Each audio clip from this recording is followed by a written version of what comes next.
Good morning, friends. Welcome to the Immanuel 10 at 10. We had a great Rally Sunday last weekend. It was a beautiful day, and we had all kinds of fun activities and goodies for the kids outside, and lots of people in worship too. We also began our 8:30 adult class, which walks along with our one-year chronological Bible readings. This week in our Bible reading plan, besides continuing through the books of Ezra and Nehemiah, we read the short book of Esther. Some of you may remember that a couple of years ago we brought in Trevor Rubenstein, our missionary with Chosen People Ministries, which was formerly Good News for Israel, to share with us about the Jewish festival of Purim.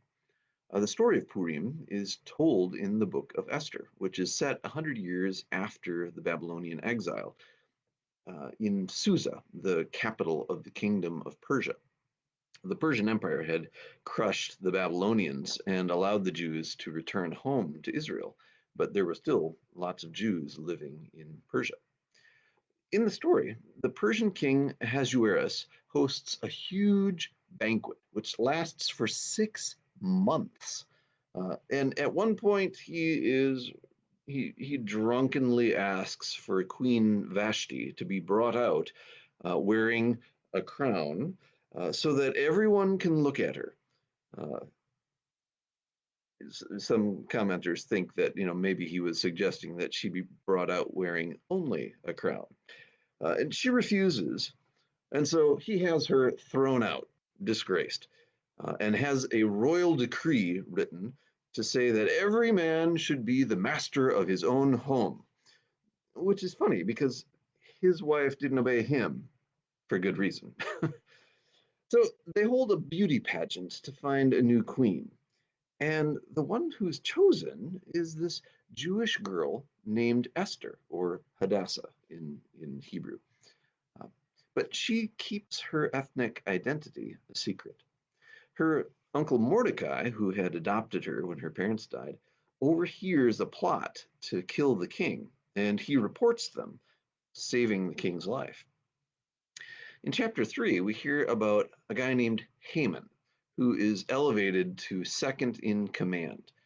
Now, we find out that he's an Agagite, which means that he is a Canaanite, one of Israel's ancient enemies. And Haman is angry that Mordecai, being Jewish, refuses to bow to him. And so Haman plots not just to have Mordecai killed, but to have all the Jews killed. He rolls the dice, or pur, to decide what day this should happen in the year. And it comes up as the 13th of the month Adar, which was 11 months away. Not, a couple of weeks away, but 11 months away. Haman has a banquet with the king, who, goes ahead and signs the decree. And of course, the Jews are distraught. Well, Mordecai gets Esther's attention by lamenting and wearing sackcloth and ashes. Um, and together they plan to reverse the decree. Um, Esther has to risk her life by coming into the king's presence without being summoned. Mordecai tells her, deliverance for the Jews will come from somewhere, through you or someone else. But perhaps you've become queen for this moment. Esther shows enormous courage. She says, if I perish, I perish. And she asks for prayer. Then she enters the throne room, unannounced. But the king stretches out his scepter to her. He shows her favor and spares her life. In fact, he tells her that he will give her whatever she wants, even half of his kingdom. Esther simply asks him and Haman to come to a banquet. And then, she, at the end of that banquet, he says, well, what do you really want? And she says, well, will you come to another banquet? Well, immediately after that first banquet, Haman goes home and boasts about how he has been treated so royally. He was invited to this banquet that was just for the king and him, that the queen hosted.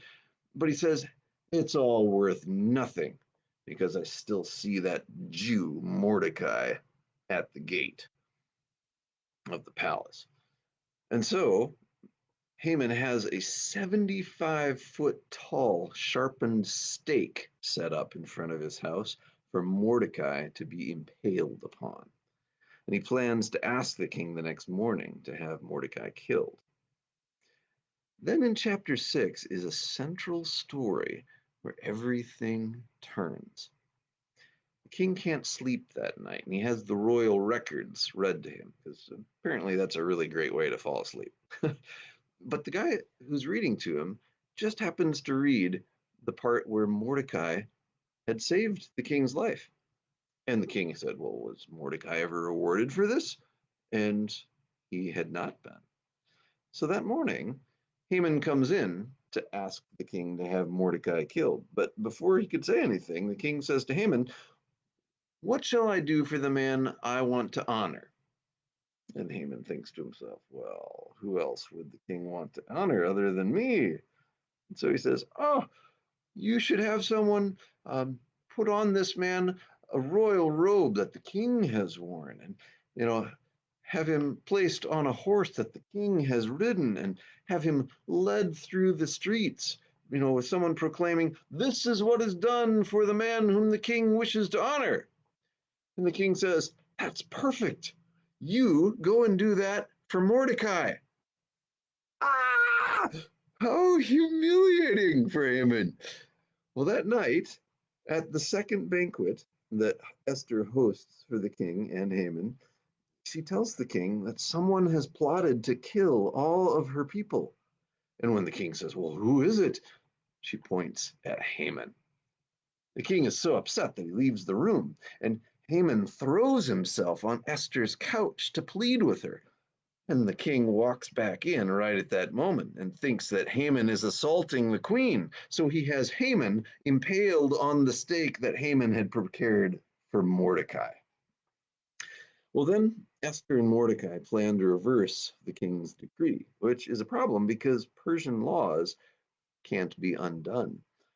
And so instead, they have the king issue a second decree, commanding the Jews to defend themselves and destroy their enemies.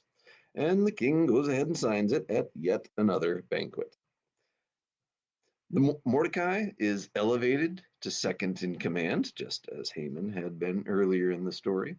And then the Jews defend themselves and destroy all their enemies on the very day that they were supposed to have been destroyed. Mordecai makes a decree that the people should celebrate the Jews' deliverance with a 2-day feast, which they call Purim, for the dice that Haman had thrown. When he was here, Trevor Rubinstein shared how in Jewish families and congregations, the entire book of Esther is read aloud or even performed every year on that date. The people boo or use noisemakers every time Haman's name is mentioned, and they cheer whenever Esther or Mordecai's names are said. Trevor even brought traditional Jewish three-cornered cookies to share that they make for Purim called Hamantaschen, named after Haman. Esther is a very carefully crafted comic story. It follows an arc with lots of parallel scenes around a central moment in chapter 6, when the king remembers Mordecai saving his life and has Haman honor him. It's this incredible, great reversal that foreshadows Haman's downfall and the deliverance of the Jews. Oddly, God is never mentioned in the book of Esther. They don't even mention Jerusalem, the Torah, or the temple. Instead, it invites us to look for God's activity behind the scenes. All the way through the book, there are all these coincidences and ironic reversals. Esther just happens to be the one God chooses, or the king chooses. Mordecai just happens to overhear the plot against the king. The lot, or the pour that Haman throws, just happens to land on 11 months from then. The king just happens to be reminded of Mordecai saving his life the night before Haman planned to have him impaled.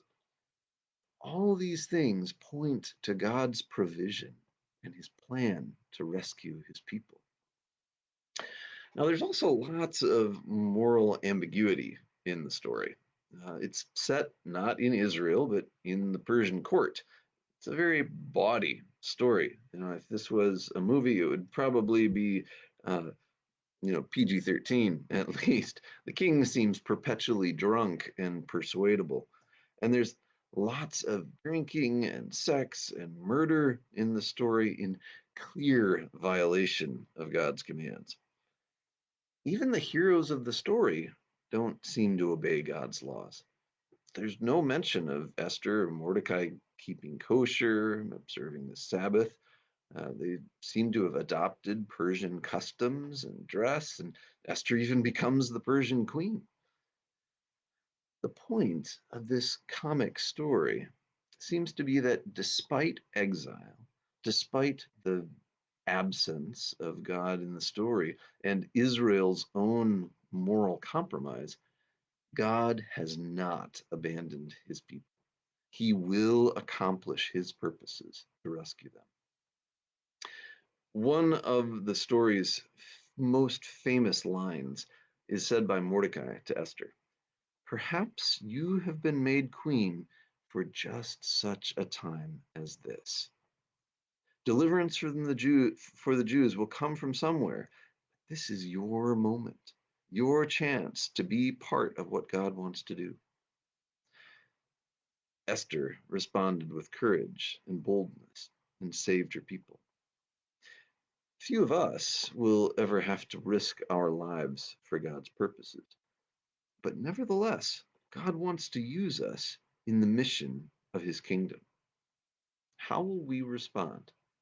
Will we act with courage and boldness on God's behalf? What might God be calling you to do today? Where is he working in the scenes all around you?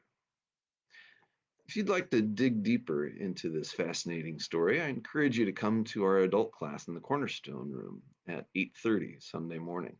We'll walk through the Bible Project's poster on Esther, and we'll reflect together on a brief podcast that explores some of the themes in this book. You can find that study as well as the accompanying video in the description of this post.